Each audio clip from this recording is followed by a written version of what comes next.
Olá, criançada! Sejam todos bem-vindos à melhor parte do seu dia, da sua tarde ou da sua madrugada. Olha só, hoje estamos aqui para iniciar o nosso Prepara, visando aí a AV1, que eu voluntariamente batizei de Prepara da Lacração. E eu estou aqui para conversar com vocês acerca de alguns pontos críticos que vão envolver aí o nosso conteúdo voltado aí para a AV1, que basicamente consiste naquelas matérias que estão inseridas no nosso programa do semestre, tá bom? Então, a começar, vamos iniciando logo com princípios do direito do trabalho. Antes de nós iniciarmos a falar desses princípios que são muito importantes, principalmente no sentido de proteger o trabalhador, eu tenho que comentar algumas coisinhas. Olha só, é muito comum a gente pegar o consumidor por analogia. De fato, o consumidor sempre será a parte hipossuficiente e vulnerável de uma relação entre consumidor e empresa fornecedora de serviços ou de bens. No contrato de trabalho, praticamente, ele se iguala por termos analógicos. Por quê? Num contrato de trabalho, eu vou ter, lógico, de um lado, a empresa, o empregador, sendo também pessoa física, tá? E vou ter, de outro lado, inevitavelmente, uma pessoa física como empregado. E esse empregado, logicamente, jamais poderá estar em um patamar de igualdade junto a este empregador. Daí a razão pela qual existem esses princípios protetores que têm um condão de equilibrar essa relação, fazendo com que, de fato, o empregado e o empregador estejam em paridade de armas para poder litigar, para poder questionar, para poder lutar pela boa relação entre eles, tá bom? O princípio protetor, ele subdivide-se em três, tá? Ele vem aqui, olha só, vamos passar aqui o slide, rapidinho. Princípio protetivo. O princípio protetivo, ele se divide em três. Ele vem com indúbio pro operário, vem aí com a norma mais favorável, essa aplicação da norma mais favorável, e vem aí da condição mais benéfica, ao trabalhador. Olha só, indúbio pro operário vai estar aí dizendo mais ou menos que, não analogicamente com o direito criminal, que a gente diz indúbio pro réu, mas indúbio pro operário vai dizer quem, em havendo condições onde há dúvida sobre a aplicação de norma favorável ou não ao empregado, aplicar-se-á a norma favorável ao empregado, tá? A nossa CLT, ela discorre aí acerca de alguns institutos que podem vir a ter esse indúbio pró-operário, tá? Olha só, nesse campo aí nós temos, por exemplo, o artigo 10, item 2, a linha B do ADCT, que diz assim, que a empregada gestante não poderá ser dispensada arbitrariamente ou sem justa causa no caso de gravidez, da confirmação da gravidez. Mas essa confirmação da gravidez se dá em que situação? Então, essa confirmação da gravidez se dá em situação que for mais benéfica ao trabalhador, porque eu estou em dúvida quando a gravidez começou. Então, neste caso, por conta de um favorecimento, a situação do empregado, nós vamos ter aí, por exemplo, que a gravidez iniciou com a fecundação. Então, a partir daí, ela terá a sua estabilidade garantida, tá bom? E aí, eu peço também que, volta e meia, eu vou fazer menção a alguns artigos, dispositivos de súmula e OJ, né, do nosso TST. Peço a vocês que estão nos assistindo agora que façam a remissão, tanto com o assunto, com esses dispositivos, porque isso ajuda muito quando você estiver diante de casos concretos, tá? Você pega o caso concreto, faz lá uma anotação com relação ao tema, logicamente fundamentando que isso aí vai te ajudar bastante. E outra coisa, visando aí uma OAB futura e bem breve, né, e eu espero exitosa, você já tem aí um material aí mais ou menos pronto, né, guiado para que você possa estudar, tá bom? E aí nós temos aí na tela, por favor, olha só, nós temos também a norma mais favorável, tá? A norma mais favorável é existindo a norma no ordenamento jurídico, vamos aplicar aí a norma que vai prevalecer sendo a mais favorável. Olha só, volta aqui para mim que nós temos aqui o artigo 7º da nossa Constituição, que diz lá a respeito das horas extras, por exemplo, tá? Nas horas extras, por exemplo, a gente diz que são direitos sociais que visam a melhoria dos empregados urbanos e rurais. Aí tem lá um inciso que vai tratar acerca de hora extra, que a hora extra poderá ser no mínimo de 50%. Vamos em uma situação, por exemplo, em que eu tenho assim esse dispositivo e de repente surge uma cláusula em um acordo coletivo ou convenção coletiva que vai versar acerca dessa matéria em si. Então, se a Constituição diz que é mínimo 50% e determinada norma vem me dizer que eu posso ter uma hora extra de 70%, vou aplicar a norma mais favorável ao empregador, tá bom? Olha só, dá condição mais benéfica na tela, por favor, para a gente acompanhar. Olha só, condição mais benéfica. A condição mais benéfica, só voltando aqui um pouquinho, por favor, ainda sobre a norma mais favorável, a gente deu um pequeno salto, porque essa aplicação dessa norma mais favorável, ela tem três probleminhas, tá? Esses 3 probleminhas a gente tem como teorias de aplicação dessas normas mais favoráveis, tá? Nós temos a teoria do conglobamento, da acumulação e do conglobamento mitigado, que no Brasil se aplica a teoria do conglobamento mitigado, tá? Na tela, por favor, só para a gente ver, eu não disponibilizei aí, mas eu peço que vocês anotem, por gentileza, o dispositivo que vai falar justamente dessa teoria do Instituto Mitigado. Por gentileza, a Lei 7.064 de 82, no artigo 3º, vai dizer mais ou menos assim: a empresa responsável pelo contrato de trabalho do empregado transferido assegurar-lhe-á, independente da observância da legislação do local da execução do serviço. Aí vem o item 2. A aplicação da legislação brasileira de proteção ao trabalho naquilo que não for compatível com o disposto nessa lei, quando mais favorável do que a legislação territorial, no conjunto das normas de relação de cada matéria. Volta para mim para a gente poder identificar melhor. A teoria da acumulação, eu costumo brincar com ela e dizer que ela é a coxa de retalhos. Por quê? Porque na acumulação é o tiquinho de um com o tiquinho de outro. Por que tiquinho de um, tiquinho de outro? Seguinte, eu tenho uma norma favorável X, eu tenho uma norma X com uma cláusula favorável, ok? Uma cláusula X é favorável. Aí eu tenho também uma norma Y que tem a cláusula B favorável. Eu tenho uma norma Z com a cláusula F favorável. O que é que eu faço? Pego tudo que me favorecer, tudo que for favorável a mim, eu boto como se fosse num contrato de trabalho, vou botando cláusula primeira do contrato de trabalho versando sobre horas extras. Eu vou botar, logicamente, lá do acordo coletivo de trabalho, por exemplo.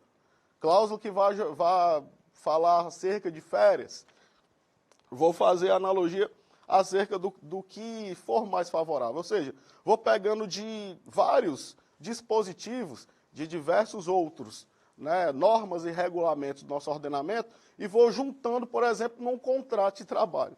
E aí a coxa de retalhos diz respeito a essa teoria da acumulação. Seria a acumulação não de normas, mas de dispositivos de normas diferentes a engessar todo esse nosso contrato, entre aspas, tá bom? E aí vem a teoria do conglobamento. O conglobamento ele vai exatamente ser diferente da acumulação. Se na acumulação eu pego dispositivo por dispositivo, de norma diferente, eu pego aquilo que for melhor para mim, lá no conglobamento, o que é que eu vou fazer com o conglobamento? Não vá se enganando que você vai pegar só aquele artigo, não. Ou você leva tudo ou não leva nada. Olha só que maravilha. É igual você comprar produto de promoção. Ou você leva tudo ou não leva nada. Então, o conglobamento é mais ou menos isso, tá bom? E aí, no Brasil, nós ficamos no meio termo. E aí, aplica o que nesse caso? Então, no Brasil, vamos para a teoria do conglobamento mitigado ou do instituto. Tá? Alguns doutrinadores vêm falando do instituto e os julgados do TST normalmente vêm trazendo a nomenclatura norma do conglobamento mitigado. Ou seja, eu vou fazer uma comparação das normas, vou manter na íntegra a norma que me favorece sem prejuízo de aplicação de outras normas. Ou, se determinada norma, de repente, me limita nesse caso, o que vai acontecer? Eu vou respeitar esse limite. A reforma trabalhista, ela mexeu muito com essa história de teorias. Lá no conglobamento mitigado, o artigo 611 vem dizer justamente assim, vamos ver aqui na tela, olha só. O 611A vai dizer assim: a convenção coletiva E o acordo coletivo tem prevalência sobre a lei, quando, entre outros, dispuserem sobre. Aí vem o inciso primeiro, vai dizer, lógico, o pacto quanto à jornada de trabalho, observado os limites constitucionais. Volta para mim, por favor. Então, o pacto entre empregado e empregador, ele poderá ter, né, logicamente, a interferência da negociação via acordo ou convenção coletiva. No entanto, deverei respeitar o limite constitucional, tá bom? Depois aí desta explicação da norma mais favorável, vamos aí à condição mais benéfica. Na tela, por favor, para a gente citar logo o artigo da condição mais benéfica. Artigo 468 da CLT vai nos falar acerca, é um exemplo da aplicação da condição mais benéfica. Quando ele diz assim, nos contratos individuais de trabalho, só é lícita a alteração das respectivas condições por mútuo consentimento. E ainda assim, desde que não resultem direto ou indiretamente prejuízos ao empregado sob pena de nulidade da cláusula infringente. Ou seja, estabelecido, volta para mim, tá? Estabelecido determinada vantagem ao empregador, e aí em homenagem também ao direito adquirido, previsto lá no artigo 5º da Constituição, essa vantagem deverá ser colocada aí até que pelo menos termine o contrato de trabalho do empregado. A súmula 51 vai nos dizer mais ou menos assim, que nos casos em que determinada garantia ou benesse tenha sido concedida ao empregado, esta, se por acaso vier a se eximir, veio a acabar essa condição, essa interrupção não alcança quem já tinha. Ela só vai alcançar quem for contratado. Então, se eu tenho um plano de saúde conferido pela minha empresa, eu trabalho na empresa e ela tem um plano de saúde, ok? Então, de uma hora para outra, a empresa diz, olha, a partir de agora, não vamos mais ter plano de saúde. Essa determinação, lógico, com relação a mim, ela não vai ter tão efeito. Vai ter efeito, sim, com relação aos novos empregados, aos novos contratados, que estarão aí a ingressar nas fileiras desta empresa, tá bom? Na tela para o próximo princípio, por favor. Princípio da indisponibilidade dos direitos trabalhistas. Olha só, essa indisponibilidade dos direitos trabalhistas, elas têm assim um condão... Opa, passei sem querer. Essa indisponibilidade dos direitos trabalhistas... Opa, volta.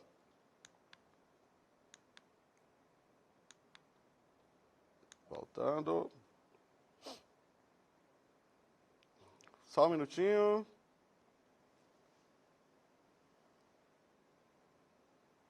Só um minutinho. Pronto, tá na tela, tá na tela. Princípio da indisponibilidade dos direitos trabalhistas é que o empregado, em hipótese alguma, poderia aí renunciar aos seus direitos. Tanto é que a gente acabou de ver, né, uma possibilidade de haver uma negociação e o empregado, de repente, abrir mão de outra coisa mais limitado, o que fala o preceito constitucional.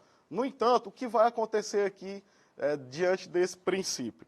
O princípio da disponibilidade dos direitos trabalhistas, ele nada tem a ver quando aquela situação onde o empregado está fazendo um acordo e, teoricamente, ele estaria abrindo mão de direitos.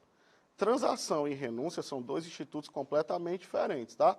Lá, na transação, ambas as partes vão abrir mão de algo. Lá na renúncia, eu estou abrindo mão de algo. No entanto, eu não estou ganhando nada em contrapartida disso.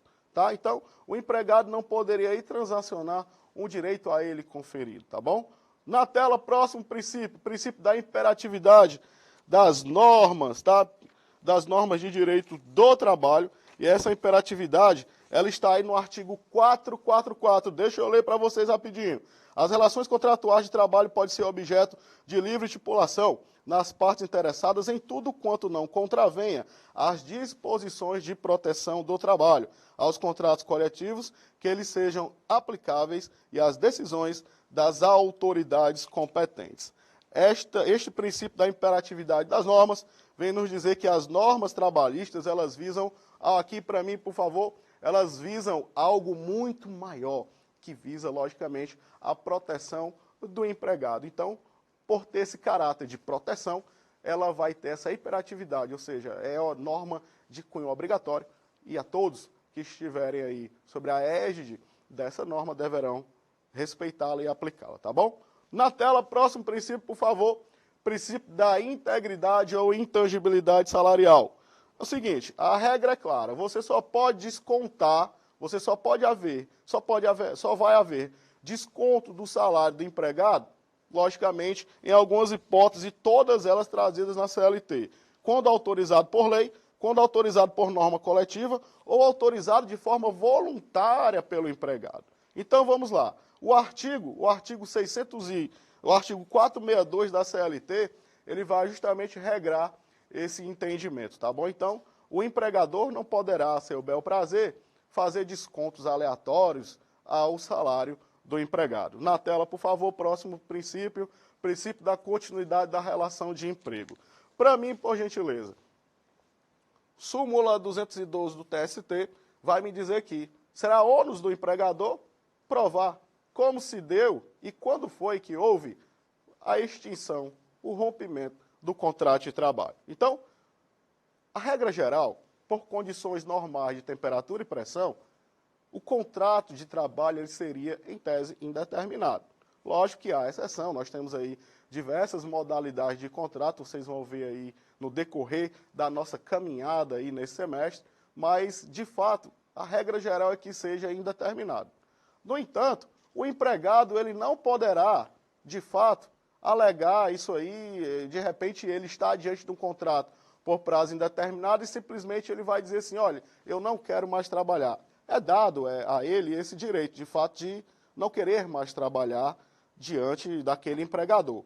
No entanto, o empregador, mesmo diante disso, vai ter que provar que o fim da relação contratual se deu por vontade do empregado, tá bom? Então, em tese, esse princípio diz que, em condições normais, o empregado vai estar trabalhando de forma indeterminada, salvo aquelas hipóteses em que eu posso ter o contrato a termo ou por prazo determinado, eu posso ter o contrato de experiência, eu posso ter o contrato temporário em si e outras modalidades mais. No entanto, em regra geral, é que seja indeterminado, tá bom? Próximo princípio na tela, por favor, princípio da primazia da realidade. O princípio da primazia da realidade, volta para mim. É interessante o princípio da primazia da realidade, por quê? Porque, muito embora você esteja diante de um documento oficial, como, por exemplo, a carteira de trabalho. A carteira de trabalho, tudo que está anotado ali, você não pode tomar, pelo menos como verdade verdadeira, como diz o Matuto. O que acontece ali? As anotações inseridas naquela carteira de trabalho, de acordo com a súmula 12 do Tribunal Superior do Trabalho, elas gozam de presunção juris tantum. O que é a presunção juris tantum? Admite prova em contrário. É uma presunção relativa. Então, se de repente o contrato de trabalho está inserido naquela carteira de trabalho, naquela CTPS, e você tem lá um salário mínimo, 900 e poucos reais lá na sua carteira de trabalho. No entanto, na verdade, você ganha 3 mil reais. Pensa numa diferença. Então, o que acontece? Muito embora o empregador, de fato, vai juntar como prova, né? Vai juntar como prova a carteira de trabalho com a anotação de um salário mínimo, o velho PF, o por fora, você vai comprovar. E aí cabe ao empregado, logicamente, comprovar. Por quê? Porque essa presunção juris tantum relativa vai admitir prova em contrário. E os fatos alegados e provados vão se sobrepor ao que está escrito, o que está na norma lá na carteira de trabalho, tá bom? Próximo tema, por gentileza. Relação de trabalho e relação de emprego. Olha só. Vamos lá. Seguinte, pessoal, relação de trabalho e relação de emprego é um temazinho que é praticamente o calcanhar de Aquiles desta primeira fase aqui, né, visando aqui a nossa AV1. Né, a maioria de nós, professores, a gente vai esticar bastante esse tema porque na seara, na prática, para fins de prova da OAB, na seara trabalhista em si, o que mais se tem a discutir é acerca da realização da existência de vínculo empregatício ou não. E aí a CLT, ela foi bem específica. No artigo 3º da CLT, na tela, por favor, que está no slide. Vamos lá. Considera-se empregado toda pessoa física que prestar serviços de natureza não eventual ao empregador, sob dependência deste mediante salário. E eu coloquei até um organogramazinho aí para que você pudesse se basear, tá bom? Para que você nunca mais esqueça acerca desse organogramazinho, tá bom? Então, olha só. Trabalho é gênero, emprego é espécie. Então, quer dizer, professor, que existem várias espécies de relações de trabalho? Nós temos trabalho eventual, temos o avulso urbano, nós temos o portuário, nós temos o temporário e nós temos diversas outras modalidades. E a mais recente aí, vindo aí com o contrato intermitente, advindo da Lei 13.467. Então, eu estou diante de uma espécie de relação de trabalho, que é o empregado. Pessoal, o empregado é aquele trabalhador, pessoa física, que trabalha, podendo ser em âmbito residencial ou não, em empresa, e aí esse conceito de empresa, vamos estar aí no artigo 2º da CLT, se você puder fazer uma remissãozinha entre o artigo 3º e o artigo 2º, já faça aí no seu material, no VADMEC ou no seu caderno, tá? É sempre bom conjugar o artigo 3º com o artigo 2º, porque eu vou estar diante dos dois extremos, eu vou estar diante da relação de emprego à vista de empregado, da relação de emprego à vista do empregador. Haja vista que, além desses requisitos que estão postos aí, ainda é bastante, digamos assim, discutido a inserção de mais um requisito, que é da alteridade, tá? Alguns livros, agora, principalmente do ano de 2018 e 2017, já trazem esse princípio, desse requisito, tá? A alteridade diz respeito àquele que fomenta o trabalho, terá também que arcar com os prejuízos e com todo o custeio da relação de emprego. Ou seja, o empregado não poderá suportar os prejuízos advindos desta relação, tá bom? Então, estão postos aí todos esses requisitos, tá? Comentar rapidinho acerca de cada um. Pessoa física. Pode dar para mim, existia antigamente, em algumas cidades, o fenômeno da pejotização. Cuidado, mesmo diante desse fenômeno da pejotização, não constará óbice algum de reconhecer o vínculo empregatício se, e tão somente se os outros requisitos estiverem, de fato, preenchidos, tá bom? Pejotização é aquela situação em que você, de fato, vai contratar uma pessoa e eu te contrato se você criar uma MEI, uma EIRELI, uma pessoa jurídica. E eu não sou seu empregador, nem você é meu empregado. Nós somos uma empresa prestadora de serviço. Olha que beleza. Então, vários direitos aí serão sonegados com relação ao empregado, tá? Vamos aí à pessoalidade, o contrato de trabalho é intuito persona, tá? Não eventualidade, fazendo aí uma analogia à Lei Complementar 150, no artigo 1º, vai logo dizer, a Lei Complementar 150 diz respeito a quê? A Lei do Doméstico, tá? Então, a Lei do Doméstico vai dizer que considerar-se-á empregado doméstico aquele que trabalhar mais de 2 dias. Então, por analogia, essa não eventualidade será constatada a partir daí, tá? A partir da quebra, né, da constatação que a criatura, que o empregado trabalha aí mais de 2 dias, tá bom? Temos a onerosidade, ninguém trabalha, né, de fato, esperando flores, nós vamos trabalhar, logicamente, esperando a contraprestação pelo serviço, e nós temos a subordinação, que de fato eu estaria aí diante da subordinação em sentido amplo também, que é a subordinação estrutural. Muito embora eu não tenha todas as características reunidas de um empregado de fato, eu posso, diante dessa subordinação estrutural, estar diante do requisito, sim, de vinculação ao contrato de emprego e, de fato, reconhecendo o vínculo empregatício, tá bom? Vamos para frente, por favor, próximo slide. Sujeitos da relação de emprego. Expressão trabalhador, subordinado típico e atípico. Olha só, trabalhador subordinado típico é o empregado simples, o empregado raiz, não é o Nutella não, é o empregado raiz, aquele que trabalha o mês todinho para receber ao final do mês aquele salário, tá bom? E o atípico são todas as outras modalidades que a gente vai falar daqui a pouco.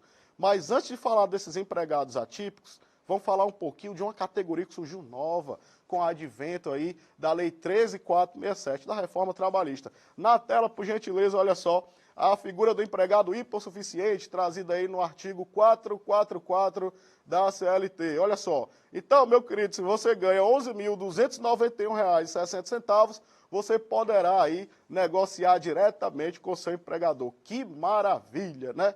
Vamos para a próxima tela, olha só, vamos andar. Trabalhador autônomo, olha só, o trabalhador autônomo é aquele profissional liberal. O trabalhador autônomo é aquele profissional livre. O trabalhador autônomo é aquele profissional que dispõe, de fato, de uma liberdade ampla de escolher o modus operandi de realização do trabalho, ele escolhe o lugar da realização do trabalho, como realizar o trabalho e quando realizar o trabalho. O autônomo, por exemplo, eu coloquei até nos slides aí, ele teria figura aí como médico, Nós, advogados, né, você monta o seu escritório, você é um profissional autônomo, trabalhando por conta própria. Mas esse é o autônomo propriamente dito. Lembrando que nós temos aí o autônomo empreiteiro, tá? Que ele chama autônomo atípico. O empreiteiro regulado lá pelo Código Civil, beleza? Próxima figura, trabalho eventual. Aí o trabalho eventual, para que você possa diferenciar o trabalho eventual do autônomo, é só você usar 3 teorias, tá? Teoria do evento, teoria que vai nos dizer acerca que o trabalhador eventual só vai aparecer lá na empresa em momentos em que realmente precisar. Você tem uma empresa e de repente queimou o aparelho de ar-condicionado. Sua empresa não tem nada a ver com a figura de conserto e muito menos de venda de ar-condicionado. Então você vai chamar aquele técnico de ar-condicionado para poder consertar o seu aparelho. Uma vez consertado, mediante pagamento, o trabalho se encerra. Nós temos a teoria dos fins da empresa, que o trabalho do eventual não vai se confundir com as atividades fins da empresa. Teoria da descontinuidade, né, que ele só vai lá em caráter acidental, caráter eventual, esporádico. E a teoria da fixação jurídica. Normalmente o eventual, aquela galera que faz bico, ele não só trabalha com uma coisa ou com determinado objeto, ele trabalha com diferentes nichos. Ele trabalha, ele é pedreiro, marceneiro, ele assenta cerâmica, ele pinta a parede. Então, ele também não terá também um só empregador. Poderá ter diversos empregadores, e aí empregadores entre aspas, tá? Trabalhador avulso é aquele, e aí o pulo do gato que eu sempre digo para os meus alunos. Falou em avulso, procure logo se há ou não intermediação de mão de obra. Lembrando que o avulso urbano ou o avulso rural, lembrando aí dos boias frias, ele terá a intermediação do sindicato da categoria. Já o avulso portuário terá a intermediação, logicamente, do OGMO, que é o órgão gestor de mão de obra. Sem prejuízo também de o avulso portuário ser também arregimentado pelo sindicato de sua categoria. Tem direito assegurado? Tem. No próprio slide eu coloquei aí para vocês. Repouso remunerado, FGTS, 13º, férias, adicional noturno, adicional de trabalho extraordinário. O interessante chamar a atenção é de que o avulso, a forma de pagamento dele se dá através do OGMO ou do sindicato e será feita através de rateio, tá bom? Próximo slide, por favor. Trabalhador temporário. Eita, pau Pereira. Trabalhador temporário teve alteração com reflexo em 2 leis agora em 2017, a 13429 e a 13467. Trabalhador temporário, por definição, olha só, artigo 2º da Lei 6.019. Trabalhador temporário é aquele prestado por pessoa física, mais uma inserção aí do artigo 3º da CLT, né? Por uma empresa de trabalho temporário que a coloca em disposição de uma empresa tomadora de serviço para atender necessidade, substituição transitória de pessoal permanente ou a demanda complementar de serviços. Detalhes, observe que aí no material de vocês eu coloquei em negrito. Por quê? Porque eu tenho que ter um intermédio de uma empresa de trabalho temporária, tá? E o cerne da questão, e muito discutido hoje em dia, vem nos falar aí no próximo slide, salvo engano, o artigo 4A nesta mesma lei. Considera-se prestação de serviço a terceiros a transferência feita pela contratante da execução de quaisquer suas atividades, incluindo sua atividade principal. Há algo semelhante com um velho conhecido nosso, e está muito na mídia aí essa história da terceirização. Agora, recentemente, apareceu na mídia, em todos os sites jurídicos, uma regulamentação acerca da terceirização, com relação que a terceirização poderá ser feita, inclusive para atividades fins da empresa, desculpa. Então, o que acontece? Para o trabalho temporário, com o advento da 13429 e a 13467 de 2017, adivinha, inseriram também a atividade fim aí no contrato temporário, tá bom? Vamos para frente. Tem mais curiosidades aqui, ó. O artigo 9º estabelece que o contrato será celebrado entre a empresa de trabalho temporário e a tomadora de serviço e será por escrito. Tem uma solenidade aí, tá? E aí eu discorri aí acerca de tudo que tem que conter de forma obrigatória no contrato de trabalho temporário, ok? Vamos passar adiante. Temos aqui o parágrafo 1º, parágrafo 2º, parágrafo 3º, que vai versar das garantias e da responsabilidade com a empresa contratante. Ficam assegurados direitos do trabalho temporário, todos no artigo 12. Por gentileza, pega esses artigos e guardem numa caixinha. Uma hora você vai precisar, tá bom? Próximo. Passando aqui. Prazo. O que eu observo em sala de aula é que os alunos mais se embananam com relação do prazo. Olha só. Prazo do contrato temporário. 180 dias. Onde é que está isso? Na tela, por favor, artigo 10 dessa leizinha. Olha só. Não poderá exceder o prazo de 180 dias, podendo ser prorrogado por até 90 dias consecutivos ou não, além do prazo estabelecido, tá bom? Regra 180, prorrogável por mais 90, tá bom? Vamos para frente, já temos aí a fiscalização. E nós temos aqui Lei Complementar 150 de 2015, trabalho doméstico. O que vai acontecer com o trabalho doméstico? Emenda, né, Constitucional 72, já vinha forçando aí, né, esse direito que era para ser reconhecido há muito tempo a esses nossos empregados, nessas nossas queridas amigas e amigos que são nossos secretários do lar, né? Então, o empregado doméstico hoje, graças a Deus, ele já tem aí um cabedal de garantias, né, jurídicas em prol dos seus direitos do trabalho, tá? Nós temos, logicamente, o artigo 1º que nos chama logo a atenção por logo matar a questão da habitualidade. Então, por mais de 2 dias na semana, aplicar-se-á o disposto nessa lei. Você trabalhou mais de 2 dias na semana, você será empregado doméstico. E aí vem aquela duvidazinha, né? E a diarista, meu povo? Como é que fica a diarista? A diarista, se ela na semana for mais de 2 dias, olha, detalhe, atenção você que tem diarista, ou atenção você que é diarista, se você trabalha 2 dias por semana, você não tem vínculo empregatício de doméstico. Mas se você trabalha mais de 2, mais de 2 é quanto? 3, 4, 5, 6, 7, 8, 9, 10 mil. Você terá sim o vínculo empregatício de doméstico, tá bom? E detalhe, o parágrafo único vai limitar a idade mínima para que você seja doméstica ou doméstico é de 18 anos, tá bom? Vamos para frente, na telinha, duração normal do trabalho doméstico não excederá 8 horas. Garantiu a jornada constitucional, inclusive. Olha só, nós temos aí a remuneração extraordinária de no mínimo 50%, né? Nós temos o salário dia normal. Basicamente, ele trouxe aí alguns elementos constitucionais, tá? Lembrando que esse negócio das horas extras, ele tem um fator diferencial. Por quê? No parágrafo 5º, ele vem nos dizer: será devido pagamento como as horas extraordinárias na forma do parágrafo 1º, as primeiras 40 horas mensais excedentes ao horário normal de trabalho. E as 40 horas referidas nesse inciso 1º poderão ser deduzidas sem correspondente pagamento às horas não trabalhadas. O saldo de horas que excederem as 40 primeiras horas mensais, com dedução prevista do segundo, quando for o caso, poderá ser compensado no período máximo de 1 ano. Então, há uma regrinha específica aí, no caso da hora extraordinária do doméstico. E aí vale mencionar que deverá ter, logicamente, a obrigatoriedade do controle de horário do doméstico. E a própria lei diz que esse controle poderá ser feito por qualquer meio idôneo. Então, muita gente pergunta, eu posso fazer o controle numa pranchetinha, num papelzinho, com a planilhazinha, boto lá a coluna A, coluna B, pode, você pode fazer, desde que não haja meios de burlar, desde que seja garantida aí pelo menos a boa-fé entre empregado e empregador. De fato, nós temos aí os dois lados na relação contratual objetiva, tá bom?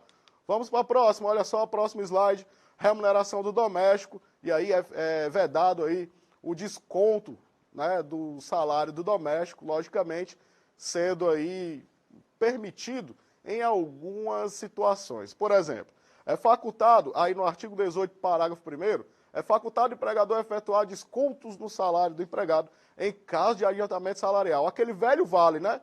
E mediante acordo escrito entre as partes para a inclusão do empregado em plano de saúde, lembrando que esse plano de saúde odontológico, o desconto não pode ultrapassar de 20%. E aí a gente trabalhou uma questão esses dias, e aí eu coloquei, só de malvado, eu sou meio malvado às vezes. Aí eu coloquei a redação bem bonitinha, ao invés de 20 eu coloquei 30. E aí o aluno disse assim, é 30%, porque a margem consignável de empréstimo é 30%. Não vá nessa não, viu? Não vá nessa não, por quê? Porque a própria Lei Complementar 150, ela diz o quê? Não é 30, companheiro, é 20. Se liga, cabeção. Vamos lá para o próximo slide, olha só.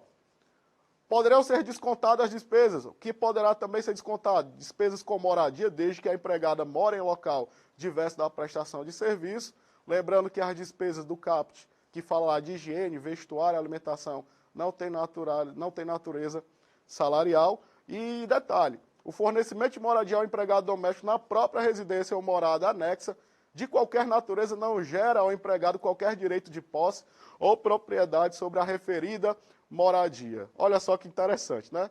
Eu não posso, de fato, lançar mão da casa que eu trabalho. Ah, eu vou trabalhar aqui em um futuro bem próximo, essa casa será minha. Não vá fazer isso não, que não dá certo não.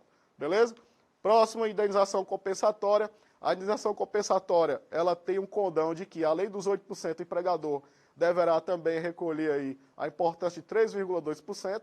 No caso de demissão sem justa causa, a empregada vai lá e saca toda essa dinheirama toda. No caso de demissão por justa causa, o que é que vai acontecer? O dinheiro que está lá, esses 3,2%, o empregador vai sacar, vai ser emitido um alvará em favor do empregador, tá bom?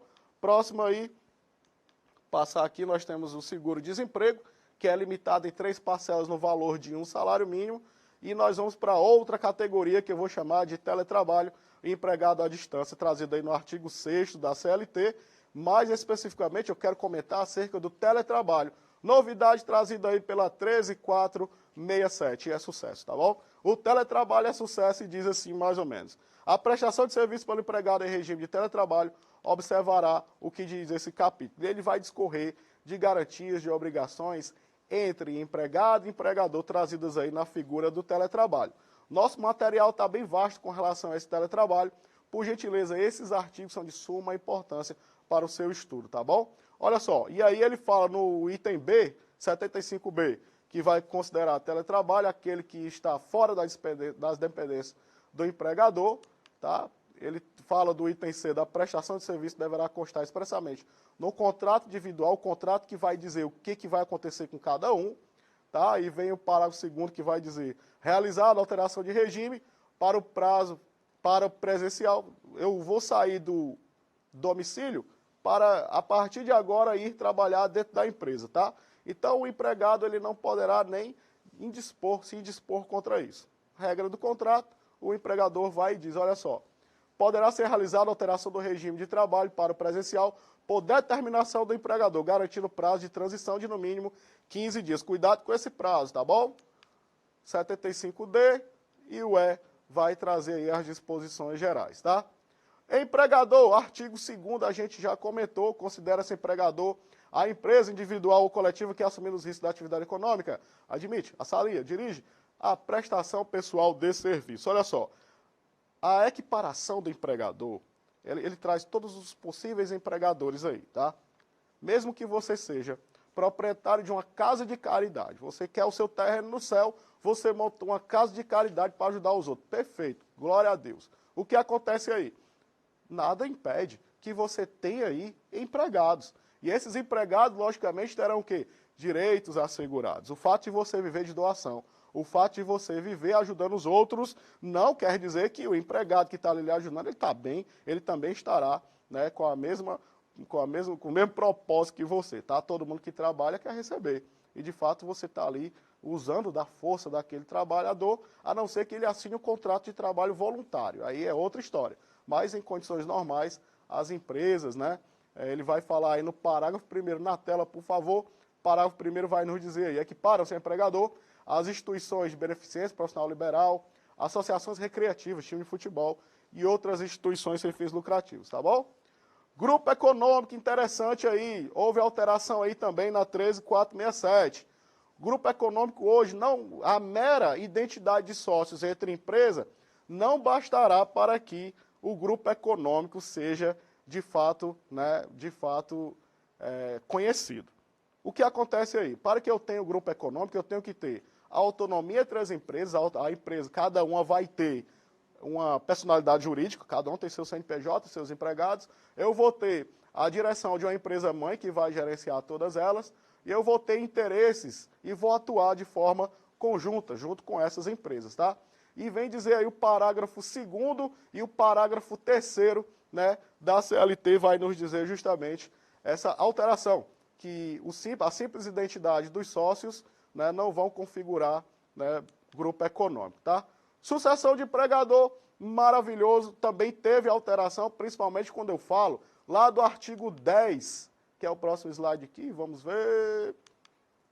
Cadê? Artigo 10, que vai falar do sócio retirante. Olha só, o sócio retirante responde subsidiariamente pelas obrigações trabalhistas da sociedade relativas ao período em que figurou como sócio, somente em ações ajuizadas até 2 anos, depois de averbada a modificação do contrato, observada a ordem de preferência. Aí primeiro eu vou. Como é subsidiária, diferentemente do grupo econômico, tá?